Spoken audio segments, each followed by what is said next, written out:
Tinha uma outra coisa também que eu tinha que comentar com vocês, desse mesmo conjunto de dados aqui que a gente fez na aula passada. Deixa eu abrir aqui o R. Vocês fizeram aí, tá? E usando esse pacote NNet, e eu lembro que chegou uma parte lá que ele deu uma deviance diferente, né? E aí eu falei que eu ia confirmar, e eu tinha só que lembrar o que o pacote estava fazendo. Eu já lembrei, tá? Eu olhei lá no help dele e lembrei. Deixa eu mostrar aqui o que era a dúvida. Olha só, aqui, ó. O valor, tá? Da estatística aqui quadrado, lá daquela x2, era 3,93 e a deviance 3,94. Praticamente a mesma coisa, a gente sabe que eles são parecidos, tá? Só que quando a gente roda no R, usando esse pacote NNet aqui, ó, olha o que ele dá de deviance. Um número nada a ver. 580. Que número é esse? Como é que pode? Não dá para dizer que isso é uma aproximação, né? Tem alguma coisa muito diferente aqui. Então, o que acontece? Vamos pegar aqui, eu vou mostrar para vocês. Aqui, ó. Isso é a deviance, tá? Como costuma ser definida na maior parte dos livros. Ela é 2 vezes, tá? Essa diferença de log verossimilhanças. Porque isso aqui, na verdade, é uma razão de verossimilhanças, só que na escala logarítmica. Então, o logaritmo de uma razão é a diferença dos logaritmos, tá? Então, ela é, na verdade, 2 vezes a log razão de verossimilhanças, tá? E aí, essa componente aqui, ó, é a log verossimilhança aplicada nos coeficientes do modelo maximal, do modelo saturado. E essa daqui é a log verossimilhança do modelo de interesse, do nosso modelo que tem os parâmetros, que tem P parâmetros. O que o R está fazendo? Olha só. O pacote aqui, ó, NNet, olha o que ele dá de deviance. Ele fala, né, que essa deviance está sendo dada aqui, né, não sei o que, aqui, ó, também é menos 2 vezes a log verossimilhança. Ou seja, ele define a deviance como menos 2 vezes a log verossimilhança. Então, ele não está dando a mesma coisa que a gente esperava. Ele está dando apenas essa componente aqui, ó. Ele está dando menos 2 vezes essa log verossimilhança. Não é essa diferença que ele está dando. Ele dá só essa componente aqui, ó. Por isso que dá diferente. Então, vamos ignorar esse número que está dando aqui, tá? A gente não precisa dele, não precisa se preocupar.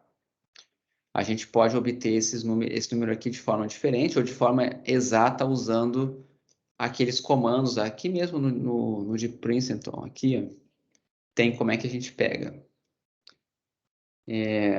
Aqui, ó, a gente pode pegar a de Q quadrado dessa forma aqui. E a gente também tem esse daqui, ó. Se quiser pegar o da deviance, você pode pegar usando esse comando aqui, que vai funcionar também. Tá? Então, só para você saber, deixa ficar daquela dúvida da aula passada, era isso daqui. Beleza?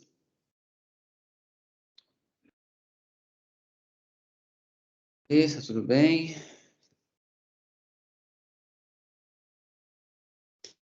Então tá. Eu vou agora, eu não sei se vocês viram, mas eu dei as notas para vocês lá no Moodle da primeira parte da prova, né? A prova teórica. Vocês chegaram a ver?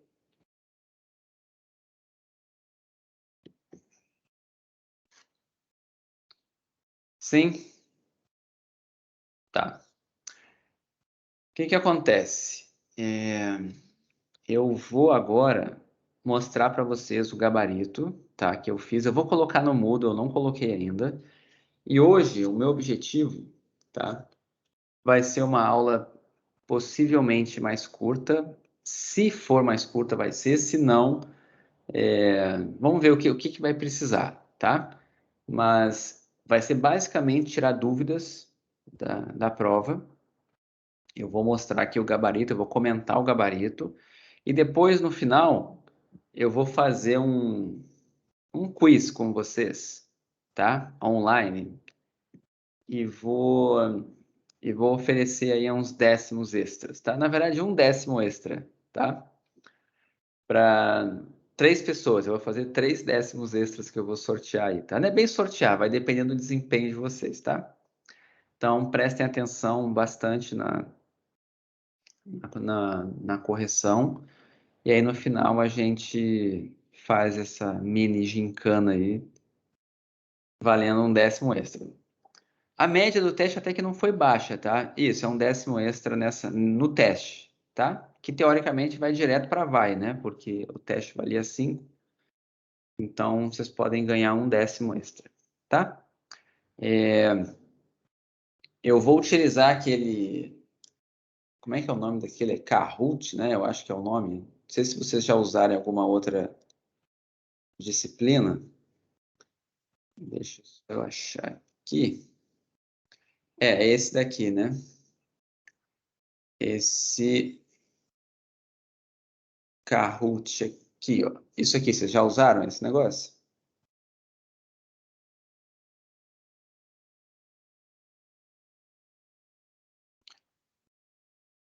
Pois é. Então, a gente vai usar, tá? Então, ali, o Isaac já botou o link aí, mas só no final a gente faz, tá? Que aí eu vou fazer um quiz aqui, tem 12 questões, e aí eu vou fazer dessa forma. São coisas que vocês conseguem responder muito rápido, eu acho, tá? Eu vou dar 1 minuto cada pergunta, mas obviamente que vão ser as pessoas que responderem mais rápido que vão vencer, tá? Não vai exigir grandes conhecimentos, então arrisquem, tá? E os 3 primeiros vão ganhar um décimo, tá bom? Mas enfim, voltando para cá, por que isso aqui tá me atrapalhando aqui, gente? Agora foi sumir. Tá. E um décimo é muito pouco, né? Pois é, eu costumava dar mais décimos antes, mas essa política também eu gosto de evitar, tá? Eu já fui muito, já falei, eu já fui muito criticado por fazer isso no passado, então eu dava às vezes muitos décimos assim. Aí agora eu parei, então vou fazer uma exceção hoje, tá? Mas agora tem um mérito, né? Pô, 10 décimos, como assim? Como assim? É muita coisa. E olha só, que mais que eu ia falar aqui? É porque está tendo também um evento, né? Um evento importante de estatística que está acontecendo essa semana, que é o EASY. É um dos eventos maiores que tem no mundo de estatística e eu queria assistir algumas coisas. Eu estou inscrito no evento, na verdade. Ele está acontecendo agora, está acontecendo a semana toda, então se sobrar um tempo eu devo ir lá assistir. É mais um dos motivos para eu não estender muito hoje. Mas, se precisar, a gente vai até às 10, tá bom? Então, não reclamem de décimos, tá? Décimos fazem falta. E a média do teste, tá? Até que foi alta, assim. Foi 3 e tanto. Foi mais de 3,5, tá? A média, tá? Então, foi acho que 3,8. Depois eu confirmo. Acho que foi 3,8 a média desse teste em 5, tá? Então, olhando dessa forma, até que não, dado que 3 é como se fosse 6, né? Em 10, e 4 é como se fosse 8, ficou uma média ali perto de acima de 7. Então não foi baixa a média do teste, não. Tá? Bom, deixa eu abrir aqui, que eu coloquei. O gabarito está com a minha letra, tá? Sinto muito, mas eu fiz com a minha letra, tá bom? Tem que entender meus garranchos aqui. Deixa eu procurar, tá aqui. Esse foi o teste. Eu vou comentar ele agora. Vocês podem me interromper aqui em qualquer momento e eu vou passando lá nas respostas, tá bom? Beleza? Podemos começar? Então vamos. Deixa eu achar aqui. Tá. Peraí, alguém perguntou alguma coisa lá. Tá. Seguinte. O primeiro, tá? Era basicamente. Vocês têm a prova aí, tá? Se quiser acompanhar, vocês têm a prova de vocês. Uma coisa muito importante antes de eu continuar. Eu lá no Moodle, eu só coloquei para vocês quanto vocês tiraram em cada questão. Eu não dei um gabarito comentado para cada um. Quem tiver qualquer dúvida no gabarito, me manda um e-mail para o Gmail falando, ó, professor, não entendi o que aconteceu, por que que na questão tal eu tirei tanto, que eu mando para você a sua prova comentada. Eu comento tudo o que você quiser da sua prova, tá? Mas como era um pouco complicado ficar editando no PDF e tal, eu guardei essas informações assim aqui para mim, mas eu não fiz esse PDF personalizado para vocês. Mas quem quiser tirar qualquer dúvida da correção, se o gabarito não for suficiente, me escreva, tá bom? Que aí eu tiro qualquer dúvida. Tudo bem? Então vamos. Aqui, questão 1.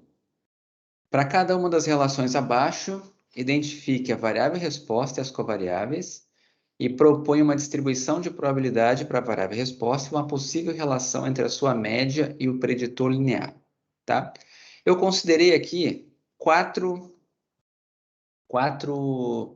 pontos para cada item, tá? Então, assim, a questão valia 0,5, letra A, B e C tinham o mesmo peso, e dentro de cada letra, né, tinha 4 coisas que você tinha que me falar: a variável resposta, as covariáveis, a distribuição de probabilidade para a variável resposta e a relação entre a média e o preditor linear. São 4 coisas. Então, tinha 12 itens nessa questão aqui, tá? Se for considerar a letra A, B e C, eram 12 itens e quem acertasse os 12 ganhava meio ponto, tá? E aí vamos lá.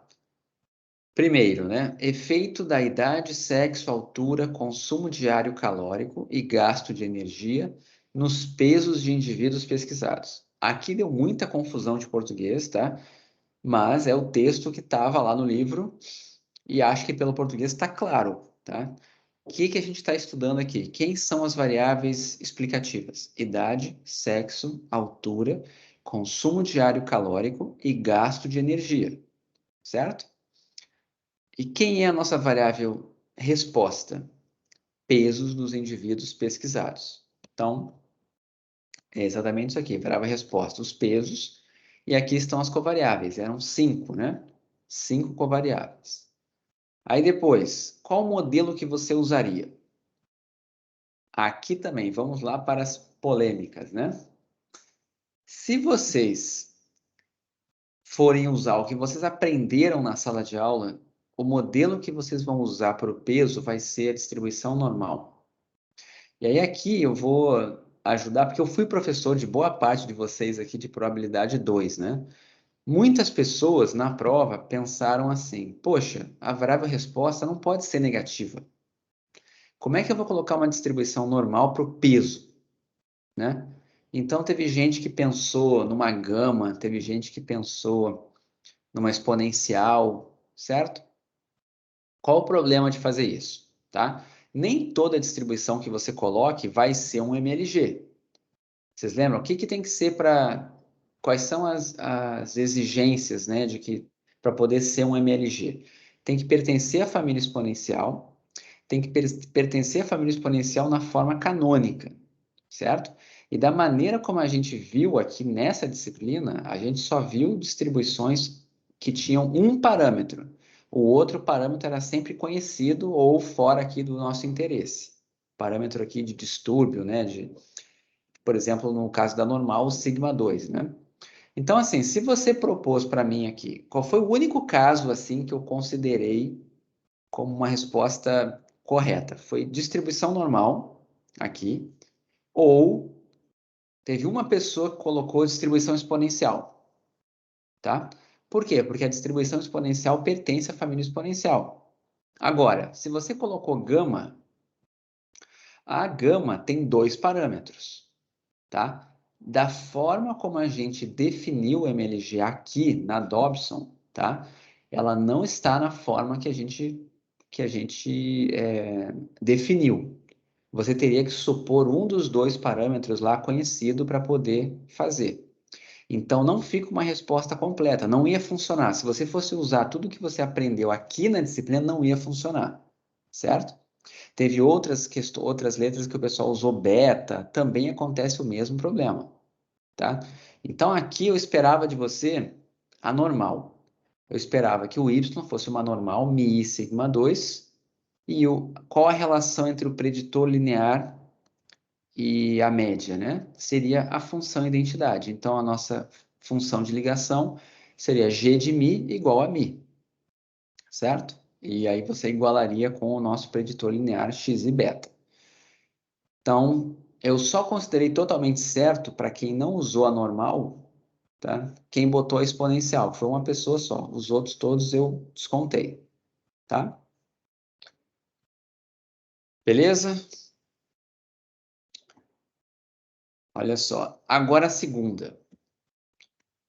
Está se estudando aqui a proporção de camundongos de laboratório que foram infectados após serem expostos a uma bactéria em dois diferentes níveis de exposição, alta e baixa. Então, você sabe a proporção de camundongos que foi infectada pela bactéria com a exposição alta, e você sabe também a proporção de camundongos que foi infectada após ser exposto a um nível baixo, né? Tem o alto e o baixo. Que variável, que variável aqui é a variável resposta? Eu não sei se vocês lembram, mas a gente não viu aqui no curso nenhum modelo para uma variável resposta que tivesse no intervalo 0,1. Uma variável contínua, vou modelar a proporção.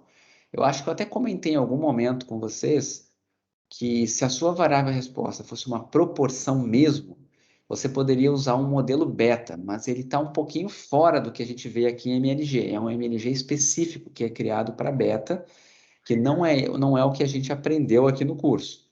Você tem que fazer uma reparametrização, não é simplesmente pegar a esperança da beta e igualar alguma coisa, não, tá? Você vai ter que reparametrizar a distribuição. E aqui, tá? Se você tem a proporção de camundongos que foi infectado, você sabe os camundongos que foram infectados e os que não foram infectados. Então, o modelo mais assim apropriado de cara para esse conjunto de dados aqui seria você modelar como variável resposta o número de camundongos infectados. Porque se você modela o número de camundongos infectados, você consegue estudar a proporção de camundongos infectados num modelo binomial, por exemplo, tá? Covariável, nível de exposição. Se só tem nível alto e baixo, quantas covariáveis tem? Uma só. Isso também tem que estar claro. Se você tem uma variável, né? O que ele botou ali? Família exponencial canônica. Isso, muito bem, Juliana. Só vi agora a resposta. Foi mal. Se você tem uma variável, né, que é categórica, tem dois níveis, alto e baixo, só precisa de uma dummy, só precisa de uma variável indicadora. Então, quem colocou duas aqui está errado também, tá? É uma covariável só. E o modelo? Então, vamos ver aqui um pequeno detalhezinho que é importante da gente comentar. Se você colocou binomial, tá? Esse NI aqui, ó, ele não é modelado quando você coloca a sua função de ligação. Aquela função de ligação logística lá, muita gente colocou essa logística aqui, né? Que depois a gente viu em detalhes mais para frente. Você modela apenas a probabilidade, até porque esse π aqui, ó, tem que ser a probabilidade de sucesso e o 1 menos π a probabilidade de fracasso, para ser a chance, né? Não existe você colocar aqui logaritmo de nπ sobre 1 menos nπ. Não, não tem isso, tá? Essa função de ligação ela não é utilizada. Então, esse NI, teve um exemplo que eu comentei com vocês em sala, seria o nosso offset, né? Ele está fora aqui, ó. Então, se você fosse ver a relação da média com o preditor linear, você teria como sendo n vezes o π. Quem é o π? Exponencial do eta sobre 1 mais exponencial do eta. Mas o que eu estou querendo dizer é que o n não entra aqui na função de ligação, tá? Então, você não poderia fazer. Teve gente que definiu a variável resposta como sendo assim: é 1 se o iésimo camundongo foi infectado e 0 caso contrário. Se ela definir uma variável resposta como sendo uma variável binária Bernoulli, tá? Aí podia, porque aí você teria que o yi era uma Bernoulli π. E aí ficava logaritmo de π sobre 1 menos π igual ao preditor linear. Aí estava tudo certo. Mas se você definiu como binomial, aqui não pode entrar o n aqui dentro. Tá? Tudo bem? Estão acompanhando? E a terceira? A terceira era a que mais pessoas acertaram, né? O relacionamento entre o número de viagens ao mercado realizadas em um domicílio por semana. Aqui é típico que é o caso de uma Poisson, uma contagem num período especificado de tempo. Então, a variável resposta aqui seria número de viagens ao mercado realizadas em um domicílio por semana, e ela seria Poisson, e variáveis explicativas, né? Número de pessoas no domicílio, renda domiciliar e distância ao mercado. 3 covariáveis. Qual seria o modelo? Qual seria a relação entre a variável resposta e as covariáveis? Aí aqui, de novo, vai ter gente que vai reclamar, tá? Mas eu comentei em sala, tanto é que várias pessoas fizeram da maneira como eu esperava que fizesse. Você pode usar uma função de ligação aqui que não seja logarítmica? Poder pode, só que você pode ter problemas, tá? Porque, teoricamente, a média da Poisson é um número que não pode ser negativo, tá? Como ele não pode ser negativo, se você colocar aqui a função de ligação identidade, você pode fazer previsões para o valor esperado dessa Poisson como sendo negativos. Se você vai usar uma função de ligação identidade, usa o modelo normal, então. Não tem muito sentido você utilizar a Poisson e poder estimar aqui uma média negativa para algum ponto, tá? Então, eu tinha comentado, tinha um exemplo que eu fiz na aula, que era porque estava na Dobson, que fazia ligação identidade na Poisson, mas eu falei para vocês que essa não era a forma que a gente modelaria no mundo real. Ninguém vai fazer dessa forma, ninguém vai modelar Poisson com função de ligação identidade, tá? Então, aqui seria usar a logarítmica, seria a opção apropriada, tá? Aí só um comentáriozinho, tá? Quando... Professor, Oi, antes diga. de eu comentar, eu queria comentar contigo sobre essa questão, porque, assim, eu achei o... Eu perdi um tempinho nessa questão porque eu demorei a entender o que o senhor estava pedindo, porque no cabeçalho dela, no cabeçalho da questão 1 inteira que eu estou falando, o senhor pede para identificar a variável resposta e propor covariáveis explicativas em modelo de probabilidade. Perfeito. Só que quando o senhor fala assim, fica faltando uma coisa muito importante. Tipo, a gente não sabe o que a gente tem aí. Você deu um monte de variável e o que a gente tem, o que a gente está querendo estudar, entende? Qual é a variável aleatória em si, entendeu? Então, mas eu acho... Aí eu tô falando, eu cheguei a fazer quase toda essa questão certa, mas eu tô falando porque eu tive confusão na hora que eu fui ler o enunciado disso. E Tá, como a gente está distante, isso daí é um problema, sabe? tá, vamos lá. Eu não sei Assim, se só eu tive essa confusão, tô falando mais não, para tudo bem. saber se também alguém mais Eu teve. diria assim, ó, a única das três aqui que eu concordo com você, tá? Seria a letra C, que não está muito claro quem é a variável resposta e quem é a variável explicativa, porque alguém poderia inverter, tá? E dizer assim, eu gostaria de saber a renda da pessoa pelo número de vezes que ela vai no mercado. Se você tivesse feito dessa forma, não teria problema para mim, mas eu acho que ninguém na letra C aqui confundiu a variável resposta com a explicativa. Todo mundo colocou a variável resposta como sendo a Poisson aqui, tá? Na letra B, tá? Tá muito claro o que é variável resposta, porque está dizendo que você expôs os camundongos a uma bactéria. Então, a intervenção do pesquisador está acontecendo na exposição. Então, isso claramente é a causa, né, que você está introduzindo. Então, é a variável explicativa. A mesma coisa, o item A, que deixa bem claro que é o efeito das variáveis tais nos pesos. Então, causa e efeito, né? Por isso que a gente está fazendo uma regressão aqui. Então, quem é a variável explicativa e quem é a variável resposta. Esse aqui é um exercício que está no livro da Dobson, tá? Está simplesmente copiado de lá. Eu acho que esse não foi o maior problema. A maior confusão que eu acho que deu aqui foi isso, do tipo, pode utilizar um modelo que assume valores negativos para um peso, tá? Então, 90% das pessoas colocou lá normal de cara e acertou. Mas teve gente que pensou, não, não pode, tentou pensar numa outra distribuição, tá?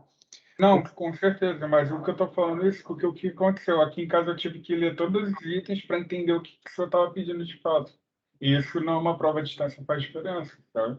Tudo bem, mas assim, Porque numa prova presencial gostaria. eu só ler o cabeçalho e perguntar. O senhor Tudo quer que a bem. gente diga qual é a variável resposta e que diga quais são as variáveis e por que que a gente pensou assim? Ou se o senhor quer, se o senhor deu as variáveis, a gente vai ter que identificar, entendeu? Tá, entendi. Obviamente, quando eu li essa da BI, já ficou muito claro. E quando eu li a C, ficou bem claro também, Hum. para mim, pelo menos. Não, tudo bem, Mas mas quando eu assim, li só o são, cabeçalho, já eu dediquei um pouco de tempo nessa questão, assim, sabe? Que eu fiquei pensando. E mesmo depois que eu fiz, eu fiquei pensando, será que eu fiz certo isso, sabe? tudo bem, mas pensa assim, se você, qualquer pessoa que fez algo que fez sentido, teve gente que fez coisas diferentes, eu considerei, se eu achei que foi uma coisa razoável, tá?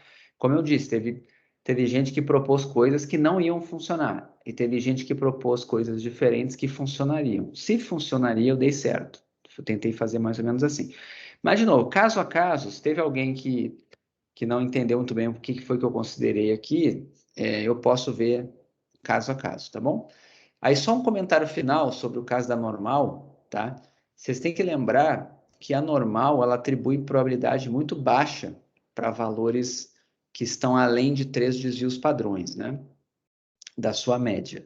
Então, é muito comum no mundo real você modelar peso, altura, renda, dinheiro, qualquer coisa que seja uma variável contínua, tá?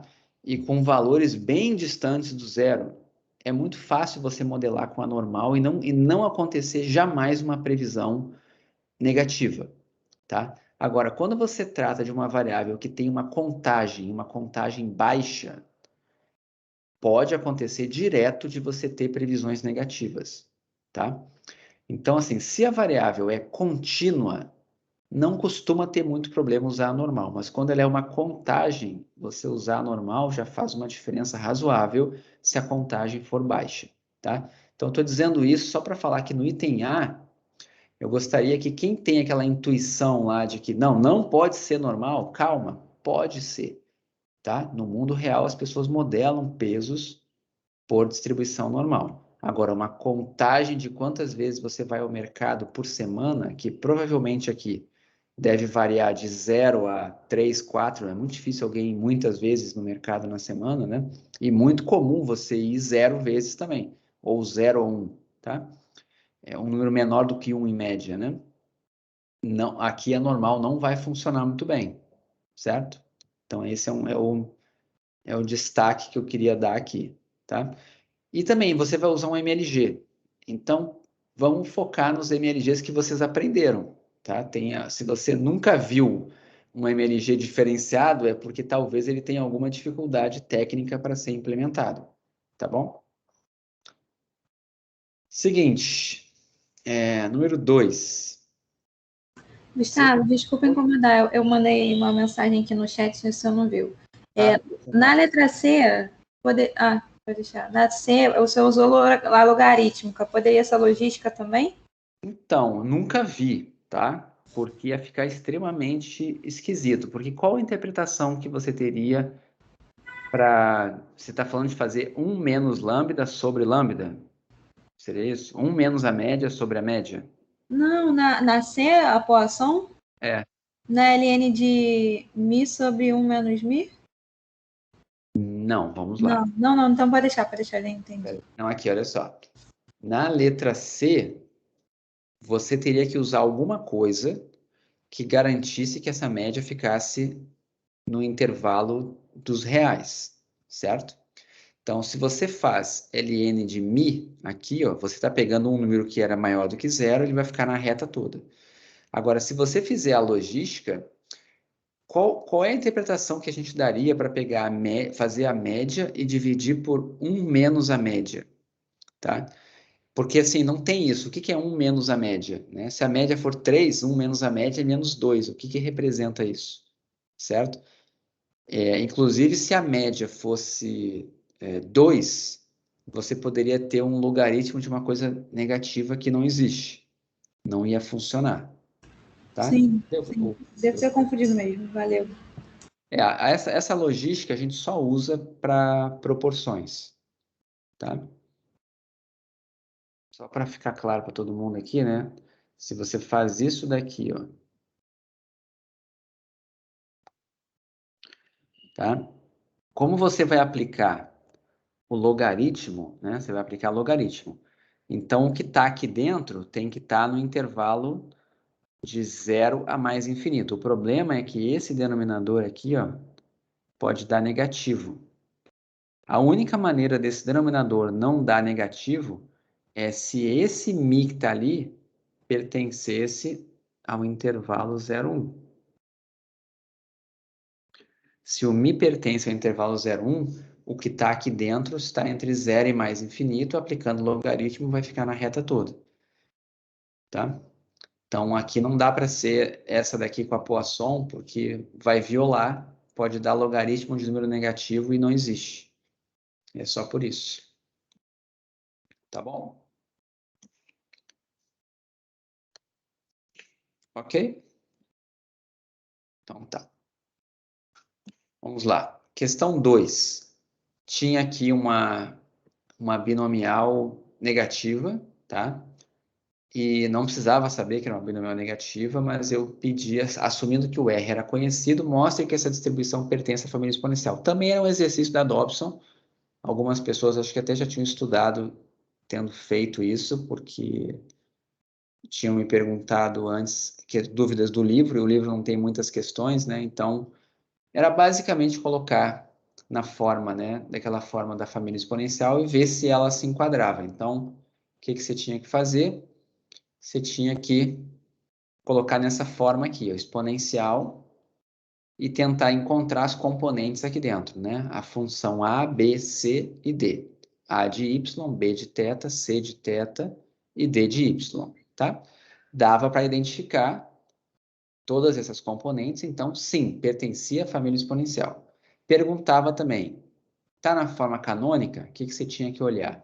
Você tinha que olhar se a função A de Y era igual a y. Nesse caso, era, então estava na forma canônica. Você poderia utilizar aqui um MLG para binomial negativa. E, inclusive, essa binomial negativa é muito usada, assim, em MLG também, tá? É a única distribuição, assim, que poderia ser dada aqui, mas não dá muito tempo da gente analisar, e que é muito utilizada na prática. Então, tem gente que usa muito a Poisson para contagem, e muita gente que usa a binomial negativa para contagem. Eu vou explicar isso por quê depois, quando chegar na parte da matéria que a gente vai começar a ver na semana que vem, tá? Que são os modelos log lineares. Então, o item A era só isso, ver se pertence ou não pertence. Essa questão tinha 2 itens e valia meio cada um, tá? Então, se você identificasse aqui as componentes certinhas e percebesse que ela estava na forma canônica, né, pelo argumento correto, você já tinha meio ponto aqui.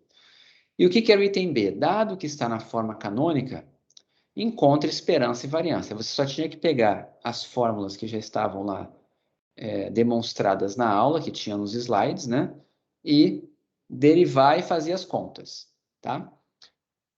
Aqui eu fiz várias considerações, tá? Teve várias avaliações. A maioria das pessoas acertou a esperança, mas a variância veio de tudo, tá? Então, em alguns casos, eu vi claramente que a pessoa errou um sinal no meio da conta, mas começou certo, eu ainda considerei. Teve alguns casos em que eu fiz uns descontos, eu avaliei caso a caso. Teve também pessoas que deixaram assim, só jogaram isso aqui assim, né?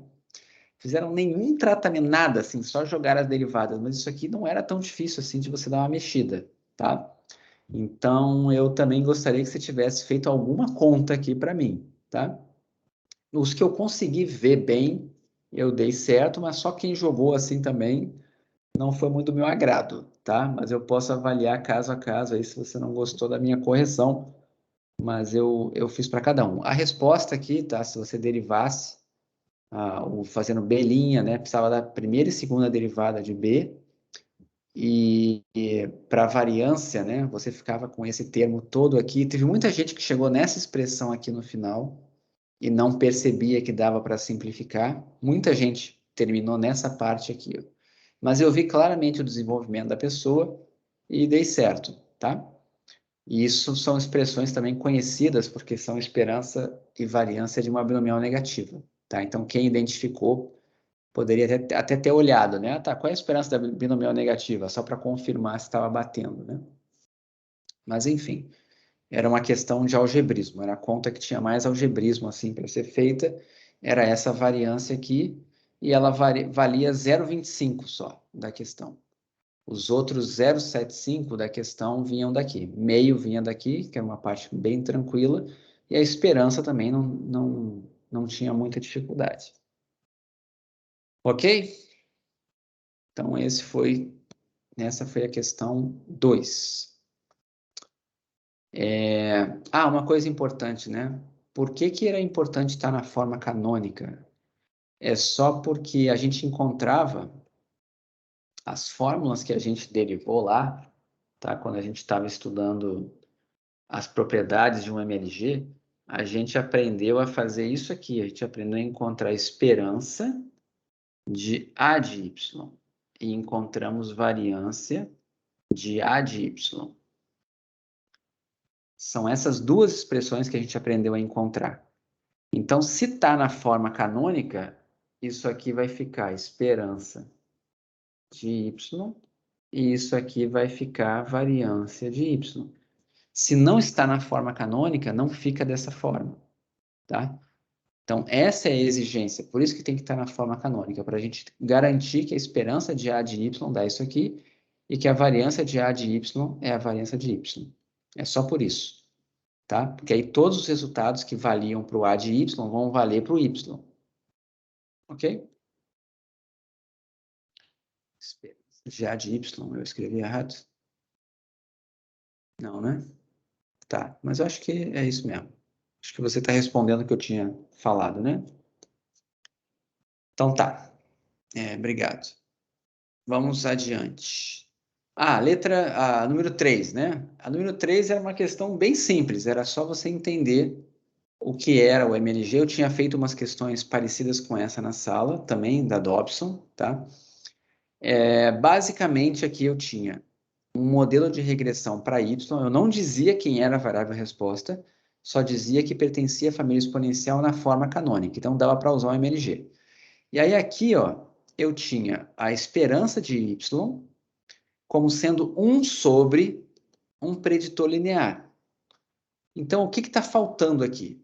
Só faltava você definir uma função de ligação adequada, tá? E escrever o modelo linear generalizado explicitando quem é Y, quem é beta, quem é a matriz X e a relação entre a média e o preditor linear. Então, o que você tinha que perceber aqui, né? Se você sabe que a esperança é 1 sobre essa expressão linear que está aqui, né? A esperança é a média. Você já sabe que a média está dando 1 sobre uma expressão que é um preditor linear. Então, como é que você faz isso virar um MLG?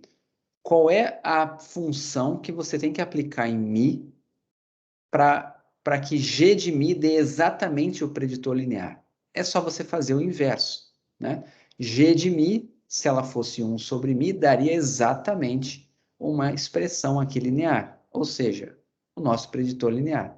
Então, a função de ligação adequada aqui que você tem que usar é 1 sobre Mi, certo? Então, essa era a primeira coisa que você tinha que fazer. E qual era a segunda coisa que tinha que fazer? Dado que G de Mi é 1 sobre Mi, você sabe que o Mi é 1 sobre o eta, 1 sobre o preditor linear. Essa é a relação que eu tenho entre a média e o preditor linear. Tá? Também está aqui, né? Dessa igualdade aqui também dá para tirar. E que mais? Quem é o vetor Y? Eu tenho N observações, é um vetor Y1 até Yn. Quem é o meu beta? Eu tenho 3 aqui betas. Quem é minha matriz X? Dado que eu coloquei dessa forma aqui, tem um intercepto, então a primeira coluna é de uns, depois as duas covariáveis, X e W. Era só isso que era para fazer aqui. Um ponto, certo? A única coisa que seria difícil aqui seria você enxergar essa função de ligação. O restante é conhecimentos que vocês já tinham de modelos lineares, né? Só escrever as matrizes e os vetores aqui associados, tá? Essa questão aqui também, a maior parte das pessoas acertou ela, tá? Qualquer dúvida aí me interrompam, tá, gente?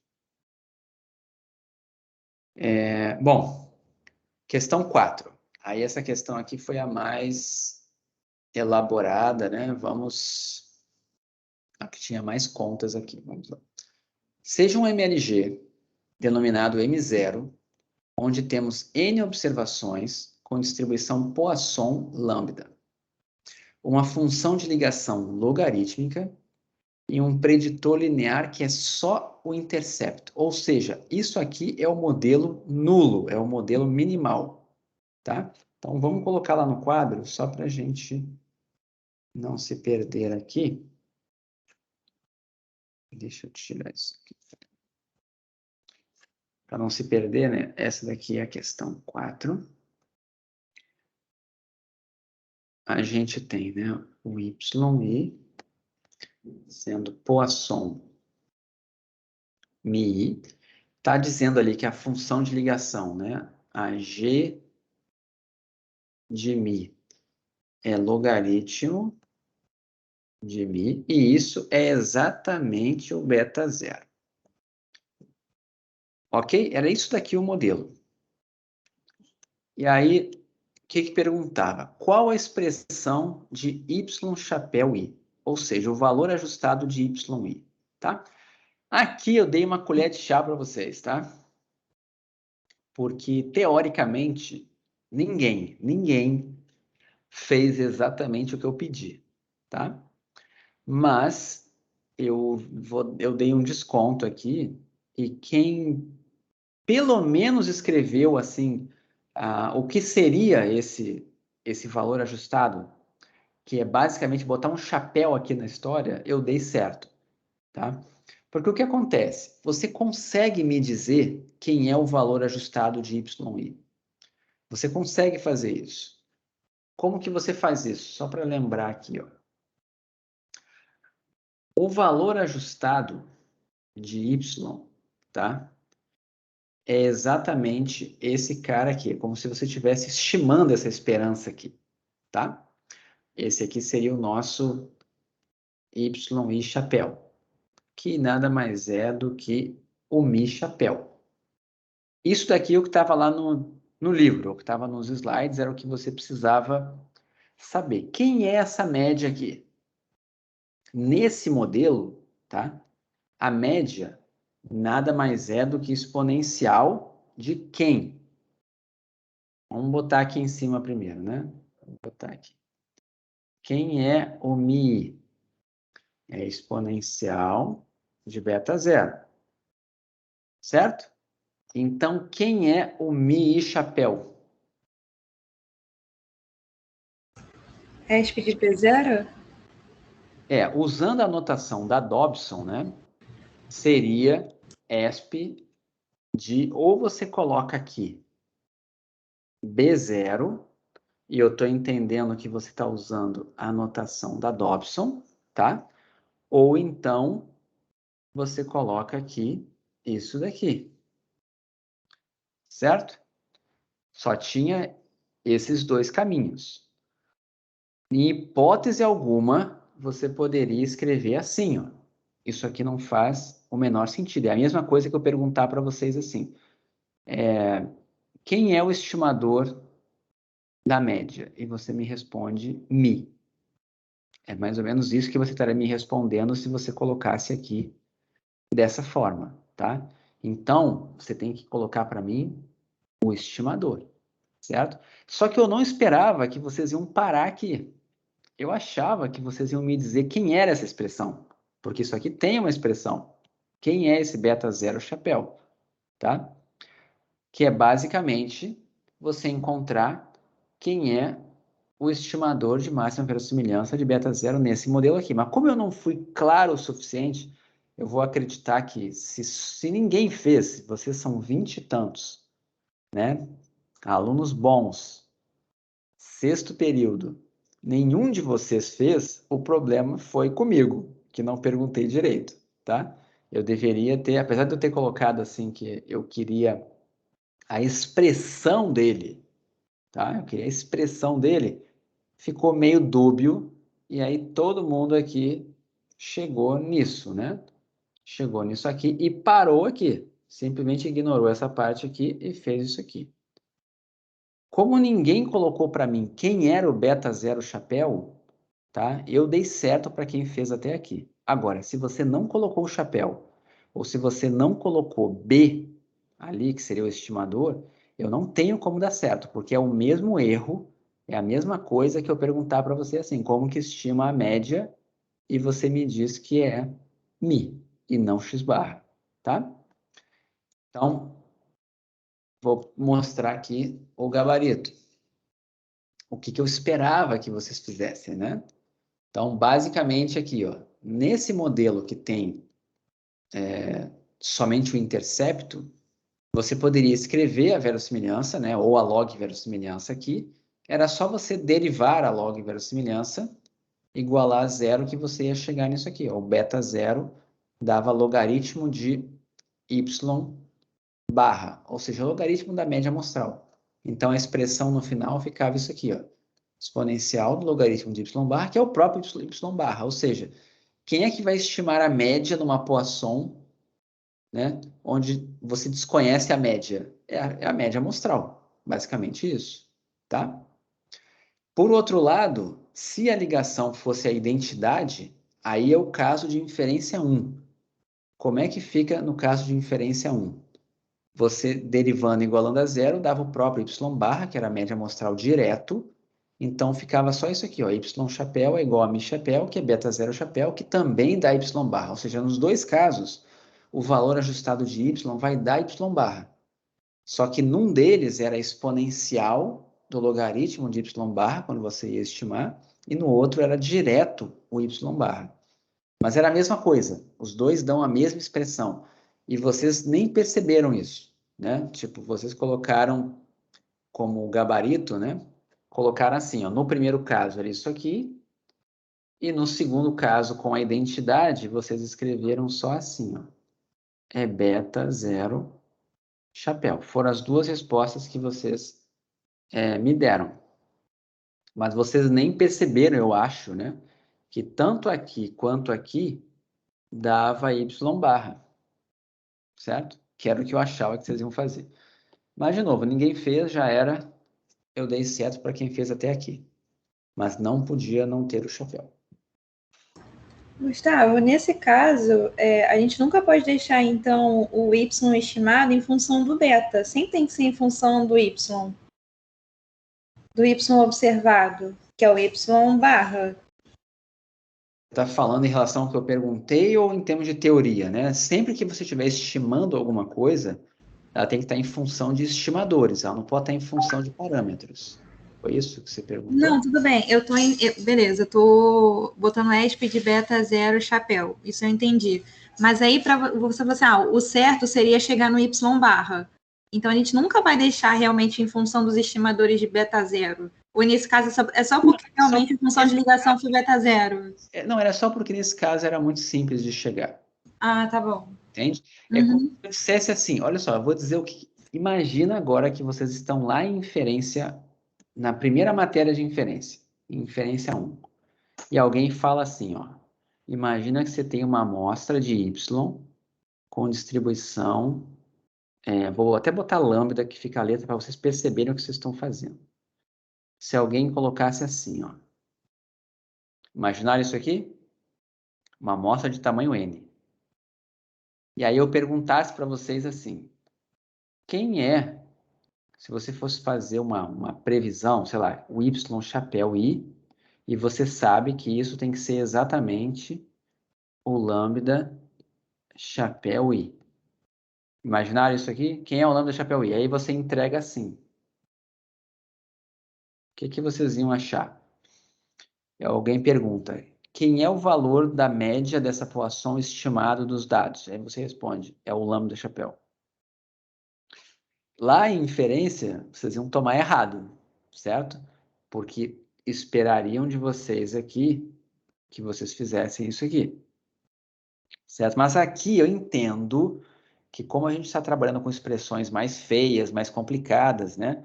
Vocês não pensaram que precisava encontrar, não perceberam que era uma coisa simples, tá? Que É a mesma coisa da parte da simplificação, porque naquela questão anterior eu até fiz alguma simplificação, mas eu não fiquei mexendo muito para ver se dava para reduzir mais, sabe? tudo bem, tudo bem. Mas é que vocês se acostumam, né? Às vezes a pensar, não, vai dar um negócio difícil, enfim, mas tem vezes que é demais, tipo aqui. Mas de qualquer forma, o que eu estou dizendo para vocês é que quem escreveu isso daqui, ó, eu dei certo, tá? Mesmo na parte só da identidade. Eu só dei errado para quem não botou o chapéu, que aí realmente seria um erro conceitual mais grave, tá bom? Mas ok, eu entendo, acontece, tá? Não estou Que nem reclamando de na vocês. parte prática, tipo, eu daria para simplificar e otimizar os algoritmos que a gente usou, mas a gente não vai ficar mexendo na hora da prova nisso, né? Fazer a parte prática com A parte otimização e prática até tal. poderia, porque você É. ficou 3 dias com a prova, né? Sim, Mas, sim, mas mesmo assim, o ideal, você quer que a gente responda uma coisa. Se a gente fica tentando otimizar, pode ser que dê algum erro e a gente não note e vai acontece, eu entregar um entendo negócio isso aí. errado, Eu né? entendo, eu entendo. Tanto é que eu fui bonzinho aqui e não estou cobrando de vocês, apesar de eu ter planejado que vocês iam enxergar um negócio, né, interessante, assim, né, que eu queria que vocês vissem, que isso aqui poderia ser uma questão de inferência, né? Eu só queria que vocês vissem que dava a mesma coisa. Então, vejam agora que dá a mesma coisa, tá? E tem no gabarito, eu vou colocar lá no Moodle depois, vocês vão ver que dá a mesma coisa.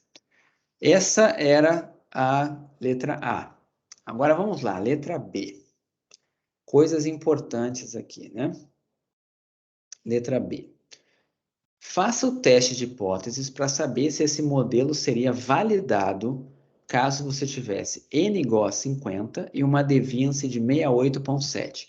Aí eu botei explicite as hipóteses e as conclusões do teste. Então, tinha que colocar as hipóteses, tinha que colocar as conclusões do teste, tá? Não era simplesmente dizer assim, 68 é maior que 66, logo está validado ou não está validado. Eu gostaria que você colocasse as hipóteses e as conclusões, tá? Uma coisa importante, que às vezes na informalidade a gente acaba, né, falando muitas vezes, mas a hipótese nula aqui, tá? Não é assim, o modelo está validado e hipótese alternativa, o modelo não está validado. Essas são conclusões que a gente tira em cima do teste de hipótese, tá? O teste, sempre eu comentei, né? Era uma comparação do ajuste do nosso modelo com o do modelo saturado. Essa é a hipótese nula, tá? Então, M0 possui ajuste semelhante, né, ou igual ao modelo saturado. Hipótese alternativa, M0 não possui um ajuste semelhante ou igual ao saturado. O que acontecia? 50 observações, quantos parâmetros? 1, né? Ficava 49. Você tinha que pegar o quantil dessa aqui quadrado com 49 graus de liberdade. Se você usasse 5%, era o 6634. 68,7 é maior, caiu lá na cauda, rejeita H0. Se você rejeitou H0, você tem evidência, certo? Então, aqui é uma outra coisa importante. Rejeitei H0, eu tenho evidência contra H0, tá? Então, aqui a gente pode dizer, né, que o modelo não vai ser validado, é a conclusão que a gente vai chegar depois. Não é a hipótese, é a conclusão. Nós não validamos o modelo justamente porque a gente está rejeitando a hipótese de que ele tem um ajuste tão bom quanto o do saturado. Então, ele está com um ajuste ruim, vamos dizer assim. Tem evidências de que o ajuste não é tão bom, certo? Então, é importante, lembrem aquilo, rejeitei a hipótese, tem evidência, tá? E as hipóteses é sempre em termos de comparação de ajuste, tá? Eu ainda considerei quem escreveu assim, o modelo é tão bom quanto. Mas evitem isso, porque a gente começa a cair muito na informalidade, tá? Dizer que o modelo é bom é dizer que ele tem um bom ajuste. Ele dizer que ele tem um ajuste semelhante a alguma coisa que é muito boa, tá? Às vezes é muito informal você falar, ele é bom, ele é ruim, tá? É o ajuste que é bom, o ajuste que é ruim, certo? Lembre que todos os modelos estão errados. Alguns são úteis, tá? Professor, Oi. nessa questão das hipóteses, eu, por exemplo, eu escrevi o vetor de betas, né? E falei que ele era igual ao vetor nulo e botei entre aspas, olha, o modelo não descreve tão bem. E, Pode enfim, ser eu também. botei o vetor de beta no Pode ser. H1 e no H2. Essa é uma forma mais teórica até, ok? Mas Tá você bem. pode. A gente viu na sala, assim, comparando os vetores, né? A gente também tem essa forma, ok? Tá ok. Então, vamos lá. Então, era basicamente isso, tá? Rejeitava, caía na cauda, então o M0 não era um modelo validado. Aí, a letra C foi uma também que deu bastante... Era a única que tinha mais conta, precisa de uma calculadora aqui, né? Como que você fazia para encontrar a variância do beta zero chapéu para você poder fazer um intervalo de 95% de confiança? A grande questão aqui era quem era essa covariância, né? Então, deixa eu só botar aqui. Teve muita gente que se perdeu nessa parte. Só para a gente lembrar, tá? A covariância dos betas, tá? Ela era dada em termos da informação de Fisher menos 1, tá? A inversa lá da informação de Fisher, ok? Só que teve muita gente que disse que a informação de Fisher era igual a W. Só que a informação de Fisher não é igual a W, tá? A informação de Fisher era x' wx, tá? E aí muita gente pensou, peraí, mas o x é um vetor de uns, então na prática é 1. Não. O que você tinha que fazer aqui, ó? O que foi dito ali? Esse x' era um vetor de uns de tamanho 50, certo?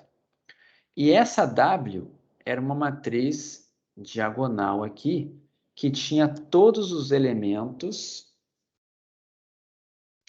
iguais a...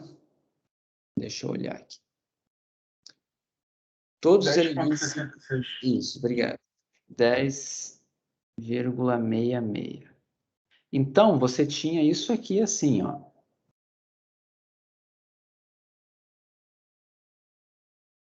Deixa eu botar mais para cá. E isso aqui tudo vezes uns. Tá? Qual foi o erro aqui? Teve muita gente que achou que esses uns aqui não faziam diferença, né? Mas eles fazem diferença, tá? E teve gente, inclusive, que falou assim, nem dá para fazer, eu vou pegar o elemento da diagonal da informação de Fisher, mas espera aí, calma, quantos parâmetros tem? Quantos betas tem nesse nosso problema? Só tem um beta. Então, a informação de Fisher não é uma matriz, é um escalar, é um número só. Você não vai pegar o elemento da diagonal, não, ela é um número só, você vai pegar o inverso dela. Então, o que dava aqui, né? Se você fizer isso daqui multiplicado por essa matriz aqui, né? Você vai ter esse 10,66, 10,66, 10,66, 10,66 e depois multiplicado por um vetor de uns. Então, isso daqui, na verdade, no final vai dar um somatório, né, até 50 de 10,66. Ou seja, ele vai dar 50 vezes 10,66. Era esse número aqui que dava, tá? Então, a maior dificuldade aqui, eu acho que foi muita gente não percebeu, não lembrou que isso aqui multiplicando aqui e isso aqui multiplicando aqui fazia com que desse a soma. Aí muita gente considerou que era apenas o 10. Mas não, era 50 vezes o 10. Tá? Então, o que acontecia? Se você faz dessa forma, né, ficava assim, 50 vezes aquele 10 dá o 533. Então, a matriz de informação de Fisher, na verdade, é um elemento só. Tá? Ela só tem um elemento. Então, dava 1 sobre 533. que você precisava fazer, então? Um intervalo de 95% de confiança para o beta 0 era a estimativa pontual, que era dada lá na questão, que era 2,367, mais ou menos 1,96, que era o valor da normal, vezes a raiz quadrada disso aqui, de 1 sobre 533. Então, esse 0,0018 aqui é 1 sobre 533, tirando a raiz dava 0,0433 e dava esse intervalo aqui, ó. Aqui eu aproximei, eu tinha botado mais casa, depois eu tirei 2,28 a 2,45, tá? Vejam assim, muita gente que não percebeu, inclusive, que isso aqui era um escalar e não uma matriz, né? Se você tivesse um tamanho de amostra maior, vejam o que acontece aqui, ó. Se você tivesse um tamanho de amostra maior, aqui tinha 50 observações. Então, deu 50 vezes 1066. Se você tivesse 100 observações, ia ficar 100 vezes 1066. O que ia acontecer aqui? Sempre que você aumentasse o número de observações, o denominador vai aumentar. Consequentemente, a variância do beta-chapéu vai diminuir. Então, esse intervalo vai ficar cada vez mais estreito. Se você não levou em consideração o tamanho da amostra, eu poderia ter dito para você, são 1 milhão de observações, vocês vão chegar no mesmo intervalo. Nunca ia mudar, tá? Mas não, ele tem que depender do tamanho da amostra. O tamanho da amostra tem que influenciar, é uma coisa intuitiva. Mas era aquilo, era aplicação de fórmula, tá? Eu acho que o maior problema foi não ter levado em consideração isso aqui ou ter achado que não ia fazer diferença, tá? Mas era isso aqui. Então, esse era o intervalo. Cada letra aqui, A, B e C, valia meio ponto, tá? Então, essa primeira aí tem A, valia meio ponto, que bastava escrever isso aqui, ó. Escrever esse pedacinho aqui e depois esse pedacinho aqui era meio ponto. Aí, na letra B era o teste, né? E na letra C era o intervalo. Meio ponto cada um. E, por fim, chegamos na questão 5. Tá? Tudo bem até aqui? Tá. Questão 5. Deixa eu pegar aqui o PDF. Eu dizia que tinha mais 3 modelos. Tinha M1, M2 e M3. M1 tinha uma nova covariável Z, M2 tinha uma nova covariável W e M3 tinha as duas covariáveis.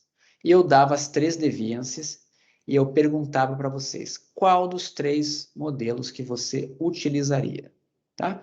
Justifique sua resposta e detalhe todos os testes e comparações realizadas. A primeira coisa, né, aqui, você tem que pensar assim, a gente vai fazer comparação de deviances. Eu vou usar o teste da diferença das deviances. Quais são os requisitos para usar o teste da comparação de deviances? Me digam aí. Eu perguntei isso numa aula recente até. Quais são os... Tem que estar alinhados, né? Tem que estar alinhados. Fazer comparação de deviança. Isso. Ó, a Ana Clara até escreveu ali agora, ó, alinhados, que o Isaac falou, e validados. Certo? 2 coisas. Então, a primeira coisa que vocês tinham que fazer era ver se os 3 modelos eram válidos. Tá? E isso aqui, olhar isso, eu considerei 0,25 na questão. Foi um dos critérios que eu considerei. Do 1 ponto da questão, olhar eles, se eles eram validados antes de comparar, eu considerei 1/4 da questão, 0,25, tá? Então, tinha que fazer isso. Aí eu vou mostrar aqui como é que ficava, tá? Testes de adequação, tá? Aqui no meu gabarito, tá? Eu não coloquei as hipóteses, tá? Mas eu vou dizer que de vocês eu cobrei as hipóteses, tá? Porque eu já tinha colocado no item 4, tá? Mas, de novo, quem no item 4 colocou certinho, eu não descontei, caso tenha só escrito assim. Mas em algum lugar da prova tinha que ter que você me mostrando que sabia o que era o teste da deviância, que era a comparação do ajuste com o saturado, tá? Então, assim, nos 3 casos aqui, você tinha que fazer os 3 testes, só que agora não seria mais como aqui quadrado com 49 graus de liberdade, porque agora você tem 2 parâmetros no M1 e no M2 e 3 parâmetros no M3. Então, vai ficar 48 e 47 graus de liberdade. O ponto crítico aqui que você tem que comparar era 65 para o M1 e para o M2 e 64 para o M3. Só que as deviances deles eram muito mais baixas, ó, 47, 48, 46. Então, nos 3 casos aqui, você não rejeitava H0 e validava o modelo. Então, ok, podemos continuar as comparações. Agora, vamos lá. Tem sentido comparar M1, M2 e M3 com M0? Precisava? Eu não dei errado para quem comparou. Inclusive, eu fiz uma comparação aqui só para ilustrar. Gustavo, tem uma pergunta. Isso aí que você está fazendo é o quê? É o quantilda aqui quadrado? Isso. Ah, tá bom. Não é realmente o teste para verificar tá aqui, ó. a validação. 0,95. Esse é o bom. tá? E aí, como os valores aqui, ó, são todos menores do que eles, eu não rejeito. Eu botei meio que direto aqui. Muitos de vocês fizeram assim também, só porque eu já tinha feito isso aqui no item anterior, tá? Considerei como se fosse a continuação. Mas o raciocínio é o mesmo. A hipótese nula é o modelo, né, de interesse tem um ajuste semelhante ao ajuste do modelo saturado. Essa é a hipótese nula. Como o valor do D foi menor, não rejeito H0, então o modelo foi validado. Eu não tenho nenhuma evidência contra essa hipótese, né, de que o nosso modelo é tão bom quanto o saturado. É isso que a gente está dizendo aqui nesses 3. Posso comparar os 3 aqui, teoricamente, por esse critério aqui, de que todos estão validados. Preciso comparar com o M0? Não, não preciso, porque o M0 não foi validado. Mas eu vou mostrar um caso aqui, caso você comparasse, né, o que você teria que perceber. Então, primeira comparação, né? M1 com M3, tá? M1 com M3, a gente vai usar o ΔD, que vai ser a deviance do modelo mais simples menos a deviance do modelo mais complexo, que dá 0,4, tá? Qual o valor crítico? O valor que tem que comparar na Q quadrado, né? 0,95, desculpa, no quantil de 95%, né? Com 3 parâmetros tinham mais complexo, 2 parâmetros tinham menos complexo. O quantil é 3,84. Quem é a hipótese nula? Os 2 modelos têm ajuste semelhante, tá? Hipótese alternativa, eles não têm o ajuste semelhante. Como o valor da ΔD é menor que o valor crítico, a gente não rejeitava H0. Então, eu não tenho evidências contra a hipótese, que é a hipótese nula aqui, né? De que ambos os modelos tenham ajustes semelhantes. O que você faz nesse caso? Você comparou 2 modelos e eles têm ajustes que a diferença das deviances foi muito pequena, você não encontrou evidência de que é diferente. Então, parece que os dois estão explicando mais ou menos a mesma coisa. Qual que você utilizaria? O mais parcimonioso, M1. E ele foi validado? Foi, né? Então, é uma opção. Um parêntese, né? Lembrem, esse teste da deviância aqui é um teste em que a gente não quer rejeitar a hipótese nula, igual o teste de normalidade, né? Ok? Então, entre M1 e M3, nós ficamos com M1. Quando a gente compara M2 com M3, é a mesmíssima conclusão, é igualzinho, certo? A mesma coisa, é o mesmo quantil, aqui está a diferença 1,6, o resto dá tudo igual. Não rejeito H0 e não consigo ter evidências contra a hipótese de que os 2 modelos têm ajuste semelhante, então vou ficar com M2 porque ele é mais parcimonioso, tem menos parâmetros, certo? Aí vem o ponto, né? Aqui eu dei um exemplo, tá, de uma comparação de M1 com M0. Não precisava. Mas se você tivesse feito, tá, você iria comparar eles usando esse quantil de 3,84, você ia chegar em 21,6, você ia rejeitar H0. Então, o que você ia dizer? Tenho evidências de que os ajustes não são iguais. Então, se os ajustes não são iguais, você opta pelo mais complexo. Aí eu botei uma observação. Mesmo que não houvesse diferença, optaríamos por M1, pois M0 não foi validado pelo teste da deviance. Muita gente percebeu isso e muita gente passou batido também. Em nenhum lugar daqui dessa análise a pessoa percebeu que ela nem precisava ter feito essa análise, tá? Mas precisava aqui. E por fim, vem a questão, como que eu comparo M1 com M2? Aí aqui veio de tudo. Dá para fazer o teste da diferença das deviances? Não, porque eles não são alinhados, né? M1 e M2 não são modelos alinhados. A maioria das pessoas percebeu. Agora, se são aninhados, só por isso não são aninhados, você não vai fazer nada. Aqui, quando vocês fizeram essa prova, eu não tinha cobrado ainda o A e C de vocês. Vocês poderiam comparar o A e C, qual que dá menor.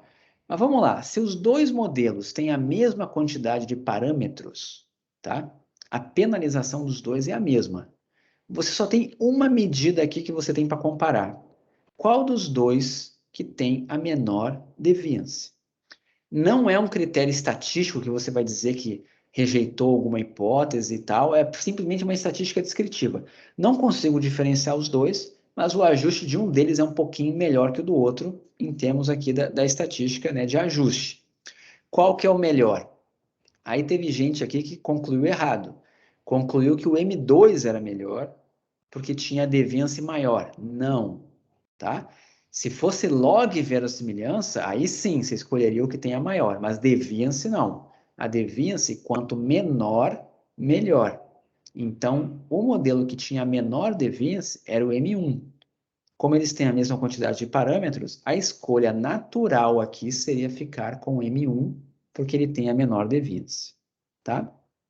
Então, assim, não tem nenhuma hipótese aqui que você poderia concluir que o melhor modelo era M2. Você até poderia dizer assim, não consigo diferenciá-los. Eu acho que dava para diferenciar, tá? Mas dizer que o M2 era melhor, você não podia. Ou você dizia que o M1 era melhor, ou você dizia que não conseguia diferenciar, e eu ia descontar um pouquinho, porque tem uma diferençazinha, tá? Eu ainda ia tirar um décimo lá. Então, a conclusão aqui, né, era use o M1. Seria isso que eu esperaria de vocês. Todo mundo entendeu as comparações que foram feitas? Essa aqui de M1 com M0 não precisava, mas precisava primeiro validar os três. Ok? Todo mundo entendeu? Então tá. Se vocês tiverem alguma dúvida pontual de correção, eu vou colocar o gabarito lá no Moodle. Vocês comparem lá, vejam certinho esse arquivo que eu acabei de mostrar. Se não concordarem, a gente conversa por e-mail. Manda para o meu e-mail do Gmail. Tá? Vamos lá, vou iniciar aqui, tá?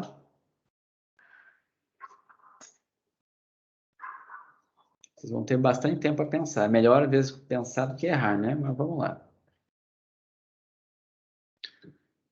O modelo linear normal é um caso particular de um MLG.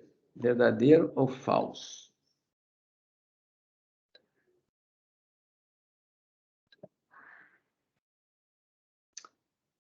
Verdadeiro, tá? O modelo linear normal é o caso particular de um MLG, só quando ele é normal, né? Pronto, foi todo mundo, né? Foi, vamos avançar. Aí, Vitor na frente, junto com a Kiki. Vamos lá. Próxima.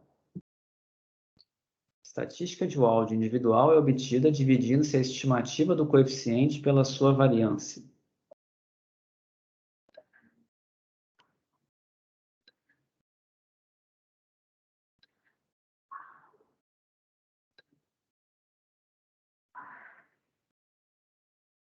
É falso, porque você divide pelo desvio padrão, pelo erro padrão, não pela variância.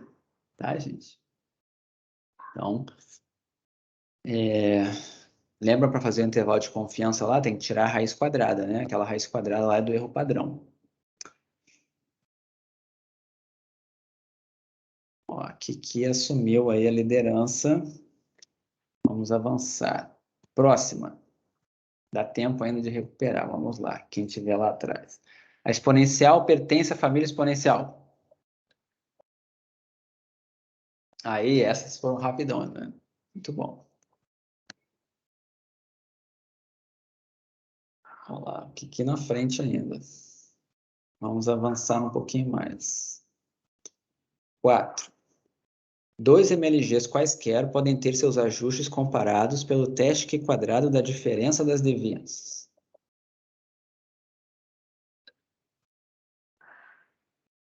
Falso, né? Se eles não forem aninhados, não dá, certo? Para poder fazer o teste da diferença das devianças, eles têm que ser aninhados. Também deveria ser validado, né? Muitas pessoas fazem, mas a principal coisa é, se eles não forem aninhados, pode dar até valor negativo, que não tem o menor sentido, tá bom?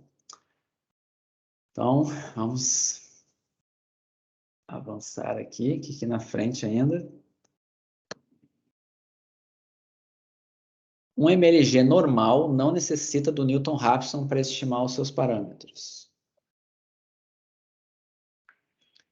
Verdadeiro, né? Um MLG normal é um caso do modelo linear, que você aprendeu na matéria lá de modelos lineares. Lá não tinha Newton-Raphson.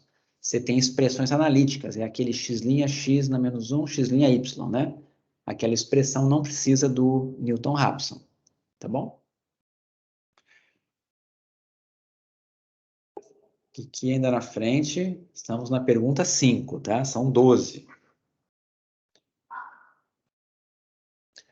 Em um MLG Bernoulli, qual função de ligação permite a interpretação dos coeficientes na forma de razões de chances?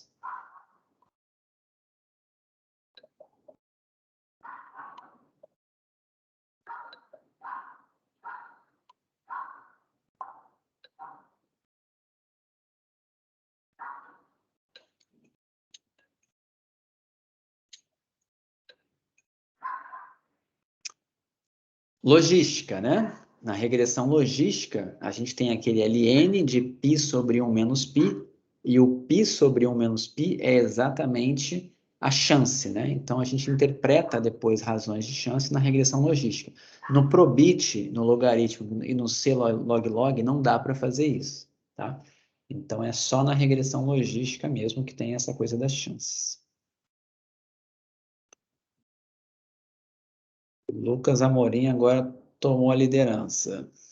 Vamos avançar. 7ª. Quanto maior o AIC, melhor.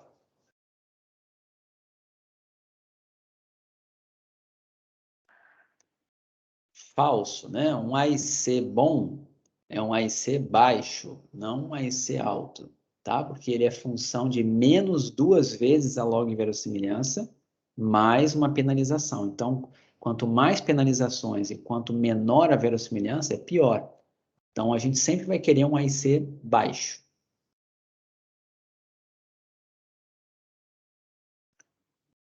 A vantagem agora está bem grande aqui para o Lucas Amorim.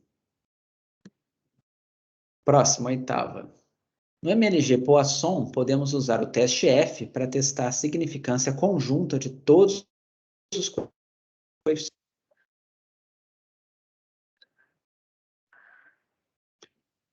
Falso, né? O teste F conjunto a gente usa no modelo normal. Somente no modelo normal que a gente consegue usar o teste F. A gente usa um teste Q quadrado quando a gente está no MLG Poisson, tá? E no normal a gente não consegue usar Q quadrado e a gente acaba usando a F, tá? Porque a gente faz aquela divisão lá. Então, você não usa o teste F no modelo Poisson, a gente usa a Q quadrado. Ok? Vamos para a próxima. Aqui que tomou a dianteira de novo. 9ª questão. Em um MLG, podemos ajustar relações não lineares para a média da variável resposta.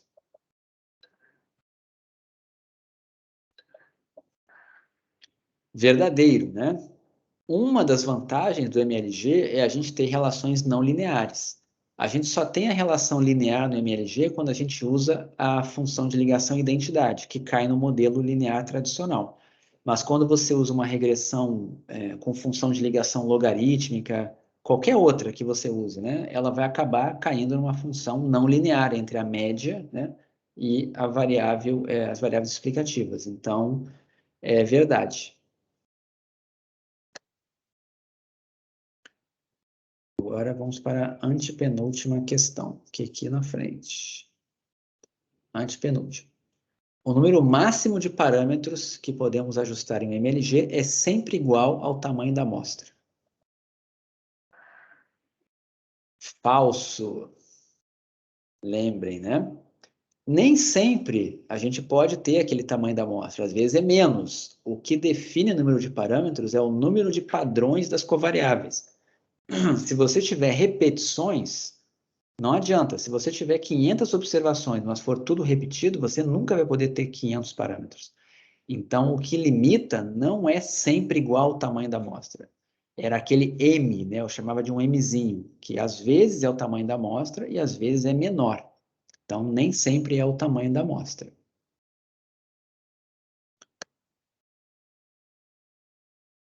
Agora, o Luiz Felipe tomou a dianteira. Penúltima questão. Se f de y pertence à família exponencial na forma canônica, nós precisamos do d de θ para encontrar a variância.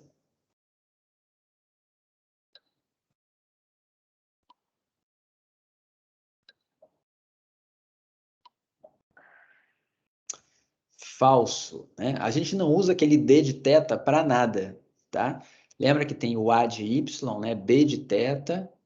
Opa, tem um erro aqui, né? Eu vou ter que desconsiderar, né? D de θ era D de y, né, gente? Ih, acabei aqui de matar o meu teste. Mas, enfim, não usa a função D para nada, tá?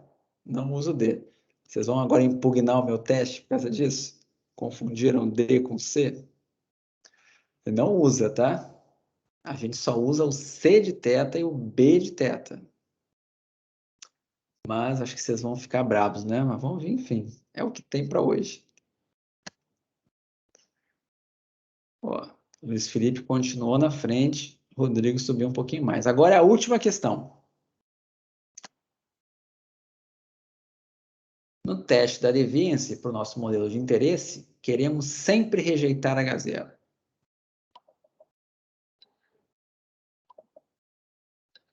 Isso eu falei agora no finalzinho da aula, né?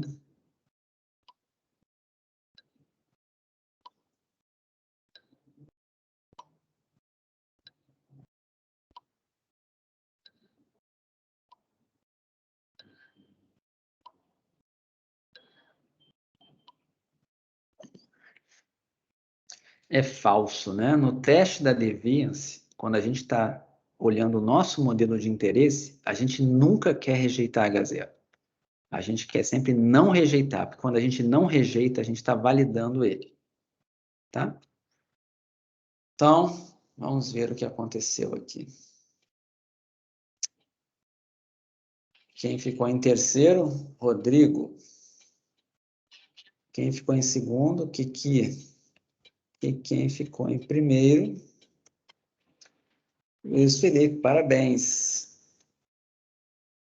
Ó, ainda teve ali a Ana Clara e o Lucas Amorim em quarto e quinto. Eu vou fazer o seguinte, tá? Como eu tive esse pequeno deslize ali que pode ter confundido algum dos líderes aí, tá? Eu vou dar 1/10 para os 5 primeiros, tá?